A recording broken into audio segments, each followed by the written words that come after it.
Assalamualaikum warahmatullahi wabarakatuh. Alhamdulillah. Alhamdulillahilladzi nahmaduhu wa nasta'inuhu wa nastaghfiruh wa na'udzu billahi min syururi anfusina wa sayyiati a'malina. May yahdihillahu fala mudilla lahu wa may yudlilhu fala hadiya lahu. Asyhadu an la ilaha illallah wahdahu la syarika lahu wa asyhadu anna Muhammadan 'abduhu wa rasuluh.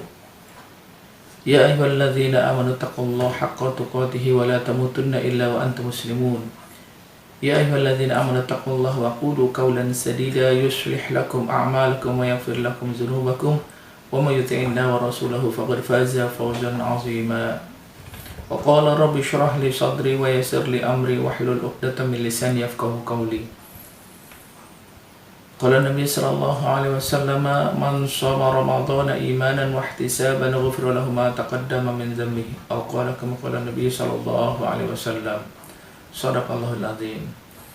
Hadirin, shaimin dan shaimat, pemirsa yang dirahmati Allah Subhanahu wa taala. Puji dan syukur selalu kita panjatkan kehadirat Allah Subhanahu wa taala yang telah memberikan kepada kita nikmat yang begitu banyak, sehingga dengan nikmatnya kita dapat melaksanakan kewajiban-kewajiban kita, berpuasa di bulan Ramadan, melaksanakan sholat subuh, dan juga melaksanakan tadarus atau kegiatan ibadah-ibadah yang lainnya. Mudah-mudahan Allah mencatatnya sebagai amal baik, amal soleh untuk kita semua. Amin. Ya Rabbal Alamin. Hadirin yang dirahmati Allah Subhanahu wa ta'ala. Suatu ketika ada seorang sahabat Arab Badui bertanya kepada Rasulullah, "Ya Rasulullah, apakah Tuhan kita dekat atau jauh? Sehingga ketika kita dekat, apakah kita berdoa dengan suara yang lembut? Ataupun ketika tahu bahwa Tuhan kita adalah jauh, kita menyeru dan memanggilnya?" Pertanyaan dari orang Arab Badui ini, Rasulullah akhirnya diturunkan ayat Al-Quran kepadanya. Sehingga inilah yang melatar belakangi asbabun nuzul surat Al-Baqarah ayat 186. Allah Subhanahu wa taala berfirman, "A'udzu billahi minasyaitonir rajim. Wa idza sa'alaka ibadi anni fa inni qarib, ujibu da'watad da'i idza da'an, falyastajibu li wal yu'minu bi la'allahum yarshudun." Orang Arab Badui ini pertanyaannya dijawab langsung oleh Allah Subhanahu wa taala. "Dan apabila hamba-hambaku bertanya tentang aku, katakan Muhammad bahwa aku itu dekat dengan mereka semua. Aku akan mengabulkan segala apa yang menjadi doa-doa dan permohonannya. Karena itu, penuhilah kewajiban-kewajiban terhadapku, dan juga berimanlah mereka kepadaku, agar mereka memperoleh kebenaran atau petunjuk dari Allah Subhanahu wa taala." Jelaslah pertanyaan orang Arab Badui ini. Mereka bertanya, Tuhan itu di mana? Tuhan itu dekat atau jauh? Allah menjawabnya, "Inni qarib." Aku sangat-sangat dekat kepada manusia dan mendengarkan segala doa-doa yang dipanjatkannya. Hadirin yang dirahmati pemirsa yang dicintai Allah Subhanahu wa taala. Ayat ini asbabun nuzul adalah jelas tadi saya sampaikan yang diriwayatkan dari Ibnu Jarir radhiyallahu anhu, bahwa jelaslah doa itu Allah akan mendengar dan Allah akan menjawabnya. Oleh karena itu, pada kesempatan pagi kali ini saya akan menyampaikan dengan tema kekuatan doa.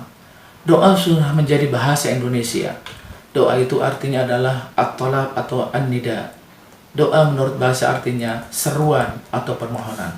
Sementara doa menurut istilah atau para ulama menyebutnya permohonan dan permintaan seorang hamba melalui lisannya kepada Tuhan yang Maha Pencipta, pada Tuhan Allah Subhanahu wa taala yang memiliki segala-galanya.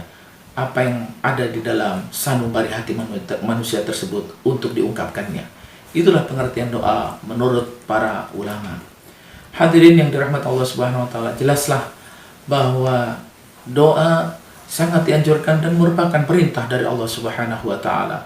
Ada satu hadis Rasulullah sallallahu alaihi wasallam yang menyampaikan kepada kita semua.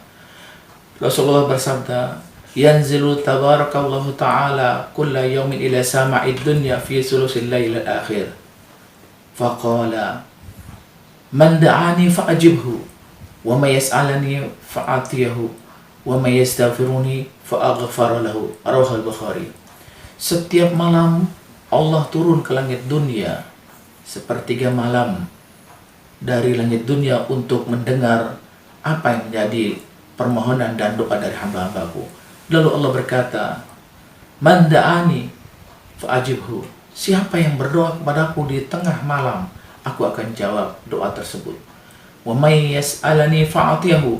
Barang siapa yang bertanya-tanya dan melaksanakan ibadah di malam hari dengan memohon, meminta, fa'atiyahu, aku akan beri permohonan dan permintaannya. Wa may yastaghfiruni fa'aghfir lahu. Barang siapa yang memohon ampunan atas dosa-dosa, aku pun akan mengampuninya. Hadis riwayat Imam Bukhari. Jadi Allah Subhanahu wa taala setiap malam turun ke langit dunia melihat hamba-hambanya. Siapa yang berdoa, siapa yang meminta, siapa yang minta ampun, semuanya akan dijawab langsung oleh Allah Subhanahu wa taala. Hadirin pemirsa yang dirahmati Allah Subhanahu wa taala, mari kita sedikit melihat bagaimana di dalam Al-Qur'an kekuatan doa itu merupakan suatu kekuatan yang tidak bisa dianggap ringan ketika Allah Subhanahu wa taala menceritakannya dalam Al-Qur'an dengan kekuatan-kekuatan doa. Allah Subhanahu wa taala menjelaskan ketika Nabi Allah Zakaria yang berumur 80 tahun belum mempunyai keturunan dan beliau takut tidak ada generasi penerusnya. Lalu beliau berdoa kepada Allah Subhanahu wa taala di dalam surat Ali Imran ayat ke-38 39. Hunalika da'a Zakaria rabbah. Qala rabbi habli min ladunka dzurriyyatan thayyibatan innaka sami'ud du'a. Lalu di sana ada Nabi Zakaria yang berdoa kepada Tuhanmu. Qala rabbi, wahai Tuhanku, habli, berikanlah kepadaku dzurriyyatan thayyibah, keturunan yang baik ya Allah. Innaka sami'ud du'a, sesungguhnya engkau maha mendengar dan maha mengabulkan. Nabi Zakaria umur sudah lanjut usia, di atas 80 tahun, berdoa kepada Allah untuk mendapatkan keturunan sebagai generasi penerusnya. Lalu Allah menjawab doa Nabi Zakaria tersebut. Fanadathul malaikah wa huwa qa'imun yusalli fil mihrab. Annallahu yubashshiruka bi Yahya musaddiqan bi kalimatin minallah wa sayyidan wa hasura wa nabiyyan minas salihin. Lalu malaikat diperintahkan Allah untuk menemui Nabi Zakaria yang sedang berada di tempat sholatnya atau di mihrabnya dan mengabarkan bahwa wahai Zakaria, doamu dikabulkan Allah Subhanahu wa taala untuk mendapatkan putra bernama Yahya yang menjadi kebenaran, yang untuk membenarkan kebenaran-kebenaran yang terdapat dalam kitabnya sebagai seorang nabi yang sabar dan penyantun dan juga dapat mengekang hawa nafsu sebagai hamba-hambanya yang soleh. Artinya dari kisah ini Nabi Zakaria berdoa kepada Allah setelah umur yang sudah senja untuk mendapatkan keturunan, dan Allah pun tidak susah baginya untuk memberikan doa kepada Nabi Zakaria untuk memperoleh keturunan. Hadirin yang dirahmati Allah Subhanahu wa taala. Begitu juga halnya ketika Nabi Allah Isa alaihissalam diminta sesuatu oleh kaumnya, kaum Hawariyun, sesuatu hal yang mustahil. Pada saat Nabi Isa alaihissalam diminta oleh kaumnya untuk menurunkan makanan yang datangnya dari langit atau dari surga. Hal yastati'u rabbuka ayyunazila ma'idatan minas sama'. Apakah Tuhanmu dapat menurunkan makanan dari langit, wahai Nabi Allah Isa? Lalu Nabi Isa menjawab, Qala Isa bin Maryam, Allahumma rabbana anzil alaina ma'idatan minas sama' takunu lana 'aidan li awwalina wa akhirina wa ayatan minka warzuqna wa anta khairur raziqin. Karena permohonan dari kaum Hawariyun untuk dapat menurunkan makanan datangnya dari langit atau dari surga, Nabi Isa mengangkat kedua tangannya dan berdoa, ya Tuhan kami, turunkanlah makanan-makanan dari langit sebagai hari kemenangan dan hari kebahagiaan di awal dan di akhir kami, dan sebagai tanda akan kebesaran-Mu. Berikanlah kepadaku rizki darimu, sesungguhnya Engkau maha sebaik-baik pemberi rizki. Allah menjawabnya, faqala Allah inni munazziluha alaikum, dan Allah menjawab doanya Nabi Isa atau mengabulkan permintaannya Nabi Isa, akan diturunkannya makanan yang datangnya dari langit. Tetapi ingat, siapa yang setelah ini kufur dan tidak beriman kepada Allah atas kerasulanmu, sesungguhnya Allah akan memberi azab dan siksa kepada kaum Nabi Isa, yaitu kaum Hawariyun. Cerita kedua ini digambarkan kekuatan doa yang mungkin mustahil sesuatu yang bisa diturunkan dari langit berupa makanan, tetapi Nabi Isa berdoa kepada Allah ternyata Allah menurunkan makanan untuk kaumnya. Hadirin yang dirahmati Allah Subhanahu wa taala. Juga ketika Nabi Allah Ayub alaihissalam yang dahulunya seorang nabi yang kaya raya, istri dan anaknya serta kekayaan yang melimpah ruah, lalu tiba-tiba Allah memberikan ujian dan musibah kepada Nabi Ayub.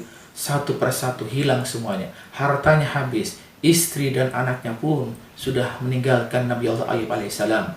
Maka Nabi Ayub saat itu pun dalam keadaan miskin. Bahkan tidak sampai di situ, Nabi Ayub pun akhirnya dalam kondisi tertimpa musibah berupa penyakit yang sangat berat penyakitnya, sehingga sampai-sampai kaumnya pun mengusir dari tempat kelahirannya. Lalu di Al-Quran Allah menjelaskan surat Al-Anbiya ayat 83 dan 84. Wa ayyuba idznada rabbahu anni masani dhurru wa anta arhamur rahimin. Dan ketika Nabi Ayub alaihissalam berdoa kepada Tuhannya, sesungguhnya Allah, ya Allah, aku tertimpa musibah, tertimpa sesuatu yang menyusahkan diriku, ya Allah. Ya Allah, kabulkanlah agar aku hilang dari musibah ini. Wa anta arhamur rahimin. Engkaulah sebaik-baik tempat kamu minta, dan Engkau adalah sebagai zat yang Maha Pengasih dan Penyayang. Lalu Allah mengabulkan doanya Nabi Ayub yang saat itu dalam kondisi tertimpa musibah dan kesulitan-kesulitan dalam dirinya, termasuk penyakit yang dideritanya. Fastajabna lahu fakashafna ma bihi min dhurrin. Dan sesungguhnya Allah mengabulkan permohonan Nabi Ayub alaihissalam. Dihilangkanlah segala kesulitan, dihilangkanlah segala penyakit yang ada pada tubuhnya. Wa atainahu ahlahu ma'ahum mislahum. Dan Allah kembalikan anak dan istrinya sedia kalanya seperti ketika Nabi Ayub sebelum kena musibah. Dan itu semua sebagai rahmatan min indina, sebagai kasih sayang Allah kepada Nabi Ayub, wa dzikra lil abidin, dan peringatan bagi hamba-hamba Allah yang berkenan untuk selalu memohon kepadanya. Kisah-kisah tadi di Al-Quran menggambarkan betapa kekuatan doa yang mustahil menurut akal pikiran manusia. Tapi ternyata Allah Subhanahu wa ta'ala sanggup dan mampu untuk memberikan sesuatu yang menjadi permohonan hambanya bila mana hambanya memohon kepada Allah Subhanahu wa ta'ala. Hadirin yang dirahmati Allah Subhanahu wa ta'ala, begitulah kekuatan doa yang bisa kita lakukan selama hidup di dunia. Lalu bagaimana dengan kita? Walaupun kita bukan seorang nabi, kalau berdoa tentunya pasti Allah mendengar dan mengabulkannya. Itu mengajarkan kepada kita agar kita selalu berdoa dan memohon kepada Allah Subhanahu wa ta'ala. Karena itu, agar doa kita dikabulkan oleh Allah Subhanahu wa ta'ala, minimal paling tidak kita tahu supaya doa kita tidak ditolak oleh Allah Subhanahu wa ta'ala. Yang pertama adalah kita hindari dari makanan, minuman, dan pakaian serta sesuatu yang ada di lingkungan kita dari sesuatu yang haram. Ketika ada seorang Arab Badui di tengah-tengah padang pasir, Rasulullah menyampaikan dalam hadisnya, dia dalam keadaan compang-camping pakaiannya, lusuh pakaiannya, kemudian rambut dan juga badannya dalam keadaan kotor, lalu mengangkat kedua tangannya, ya Rabbi, ya Rabbi, ya Tuhanku, ya Tuhanku, kabulkanlah segala doaku. Lalu Nabi Muhammad berkata, bagaimana doanya dikabulkan? Kalau masyrabahu minumannya, kemudian malbasahu pakaiannya, kalau makanannya semuanya, makanan, minuman, dan pakaian yang dikenakannya dari sesuatu yang haram, sehingga Allah pun tidak akan mengabulkan doa dari sesuatu yang haram, makanan, pakaian, dan juga minuman yang dia kenakan, semua itu sesuatu yang didapat dari yang haram. Jadi kalau doa kita ingin dikabulkan, sebagai kekuatan yang sangat dahsyat dengan doa kita, janganlah sekali-kali kita makan, kita meminum, dan kita memakai pakaian dari sesuatu yang dosa. Lalu yang kedua, agar doa kita dikabulkan adalah janganlah kita memutuskan tali silaturahim dan berbuat dosa. Ada hadis Rasulullah SAW juga yang disampaikan untuk kita. Dalam hadisnya Rasulullah menyampaikan, ma min muslimin yad'u bida'watin, tidaklah seorang muslim yang berdoa kepada Allah Subhanahu wa ta'ala illa a'tahullah biihda salasin. Allah akan mengabulkan segala doa-doa yang mereka panjatkan dengan 3 di antara yang dia inginkan, dengan 3 yang akan dikabulkan caranya. Dengan catatan laisa lahu ithmun wala qati'atur rahim, dengan catatan tidak melakukan perbuatan dosa dan memutuskan tali silaturahim. Caranya bagaimana Allah mengabulkan doa tersebut? Yang pertama, imma imma an tu'ajjala da'watahu, Allah bisa mengabulkan langsung doa yang dia inginkan. Wa imma ayudakhiraha yaumal qiyamah, atau bisa yang kedua, doa-doa itu ditangguhkan untuk menjadi amal solehnya nanti di akhirat. Atau yang ketiga, wa imma yusarrifa anhu minasu mislahu, atau Allah ganti dari musibah yang akan menimpanya dari doa tersebut yang dia inginkannya, berupa penghalang dari segala musibah yang akan menimpa dirinya. Hadis riwayat Imam Ahmad. Hadirin pemirsa yang dirahmati Allah Subhanahu wa taala. Oleh karena itu, kekuatan doa yang digambarkan dalam Al-Quran kepada Nabi Zakaria, kemudian digambarkan oleh Nabi Isa untuk mendapatkan rizki dari Allah, dan juga ketika Nabi Ayub alaihissalam dalam keadaan kondisi musibah menimpa pada dirinya, dan juga penyakit yang berat yang menimpa pada dirinya, semuanya itu mudah bagi Allah untuk mengabulkan segala doa-doa hambanya. Dan juga kita tahu agar jangan sampai doa kita tertolak lantaran kita makan, minum, berpakaian, dan juga memutuskan silaturahim, itu menyebabkan doa kita akan tertunda, tidak menjadi satu kekuatan yang sangat dahsyat. Hadirin pemirsa yang dirahmati Allah Subhanahu wa taala. Karena itu Rasulullah SAW juga berpesan kepada kita agar doa kita menjadi kekuatan yang dahsyat. Salah satunya adalah Rasulullah bersabda, "Salasatun la turaddu da'watuhum." Ada 3 hal doa yang tidak akan ditolak oleh Allah Subhanahu wa taala. Yang pertama adalah al-imamul adil, pemimpin-pemimpin yang adil. Kita salah satunya adalah pemimpin bagi keluarga kita. Jangan sampai kita menjadi pemimpin bagi keluarga kita, pemimpin yang tidak adil, pemimpin yang berbuat zalim, pemimpin yang menelantarkan keluarganya. Karena pemimpin tidak identik harus menjadi seorang kepala negara, menjadi kepala pemerintahan dan lain sebagainya. Minimal kullukum ra'in wa kullukum mas'ul an ra'iyati. Kita semua adalah menjadi pemimpin bagi yang dipimpin, minimal keluarga, masyarakat, dan juga saudara yang ada di keluarga kita. Hadirin yang dirahmati Allah Subhanahu wa taala. 3 di antara doa yang tidak akan ditolak. Yang pertama adalah al-imamul adil. Yang kedua, as-shaim hatta yuftir. Yang kedua adalah orang yang berpuasa sampai dia berbuka. Ternyata kita yang sedang berpuasa terbuka lebar, terbuka luas untuk selalu berdoa, dikabulkan oleh Allah Subhanahu wa taala. Ingat kekuatan doa tadi seperti digambarkan dalam Al-Quran. Kita mohon pada saat kita berpuasa dengan doa-doa yang kita minta agar Allah mengabulkan doa dan permohonan kita. Lalu yang ketiga adalah ad-da'watul mazlum. Orang yang teraniaya doanya sangatlah terkabulkan oleh Allah Subhanahu wa taala. Dan 3 doa tadi tidak akan ditolak oleh Allah Subhanahu wa taala ketika dia berdoa sebagai kekuatan yang dahsyat. Pemimpin yang adil, doanya orang yang berbuka puasa, dan doanya orang yang terzalimi. Hadirin yang dirahmati Allah Subhanahu wa taala. Terakhir dari kami adalah mari sama-sama kita selalu bermohon dengan berdoa kepada Allah Subhanahu wa taala, karena Allah sami'ud du'a, Allah mendengar doa-doa kita. Innallaha la yukhliful mi'ad. Allah Subhanahu wa taala tidak akan pernah mengingkari janji-janjinya.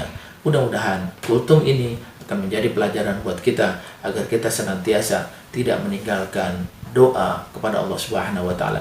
Man lam yas'alillah yaghdab alaihi. Barang siapa yang tidak pernah meminta kepada Allah Subhanahu wa taala, Allah akan marah dan murka kepadanya. Hadis riwayat Imam Muslim terkandung dalam kitab Bulughul Maram. Mudah-mudahan kita semua termasuk orang selalu memohon dan meminta kepada Allah Subhanahu wa taala dengan doa-doa sebagai kekuatan yang dahsyat sehingga Allah mengabulkan segala hajat permohonan kita. Mari sama-sama kita akhiri dengan baca doa kafaratul majlis. Alhamdulillah, subhanakallahumma wa bihamdika asyhadu an la ilaha illa anta astaghfiruka wa atubu ilaik. Billahi taufiq wal hidayah. Wassalamualaikum warahmatullahi wabarakatuh.